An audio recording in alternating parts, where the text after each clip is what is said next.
So a content creator, George Malki or George Maliki, I really don't remember, calls out Megan Rice because I don't know why, but basically says, "Are you going to pass the mic now to the Palestinians?" Like kind of insinuating that she's been over talking the Palestinians, insinuating that she has hijacked the Palestinian movement.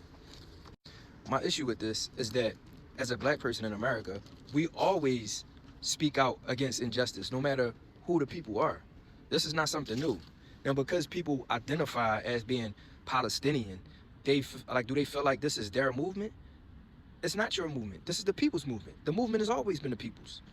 And I just made a video about this because some people are so self-centered that they would rather believe that it's about them than it is about the people.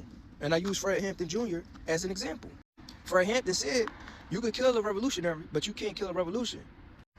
This is one of the strongest points. I mean, he said more than that, but this is one of the strongest points. One person is not a movement. And black people don't hijack movements. We are always on the front line of social justice movements. We're usually the ones that get in the hijacking. So the fact that you are identified with the oppressed through your nationality is, I gotta think about that because I don't want to trivialize it, but is you being Palestinian more important than bringing awareness and interfering with the genocide? If a person with 1 million followers to your 25,000 followers is working for the same goal that you're working for, is your beef with them, or is your beef with you not being able to reach as many people? I think we all need to come to a realization that sometimes your ego is more beneficial to your oppressor than anything that you're trying to do in solidarity or in respect or whatever words you want to use for that actual movement. Our sister in no way should feel the need to apologize for helping people, using her platform to help people who are oppressed in another part of the world. To me, it would be the equivalent to her asking you if you are ready to go to Palestine to help out. I mean, because you're Palestinian. Now, let's keep in mind that the civil rights movement, in its essence, is a black movement.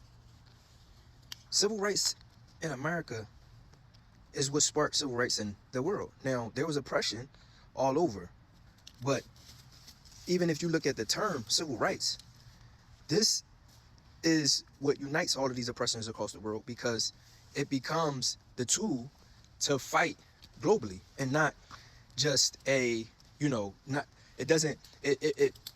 helps, it lessens the possibility of any oppression in the world being trivialized to becoming a coup or a war or a disagreement between two factions, because these things are supposed to be upheld by international law through the UN.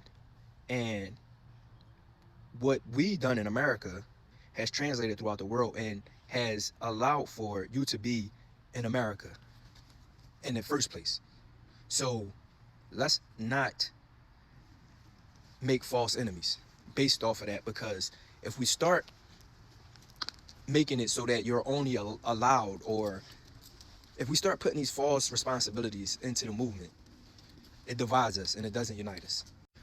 We all, as Americans, have a responsibility because our taxpayer dollars are being used. So I think the answer, the question that I really wanted to say is, you're being a Palestinian American more important, or do you feel more rights to this movement because you're Palestinian than the average American, who, when all of our tax dollars are going to fuel this genocide?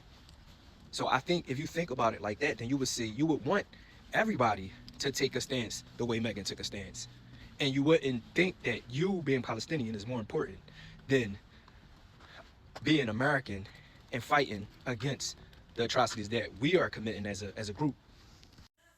I forgot to add, especially when we all are watching these traumatizing videos, we all taking on this trauma.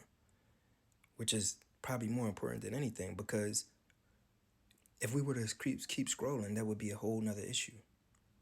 If we were to not say anything, that would be a whole nother issue. So don't try to gatekeep, or not gatekeep, that ain't the right word. Don't try to taper or control the volume on Black voices so that it fits what you prefer or you like, because it's not about you.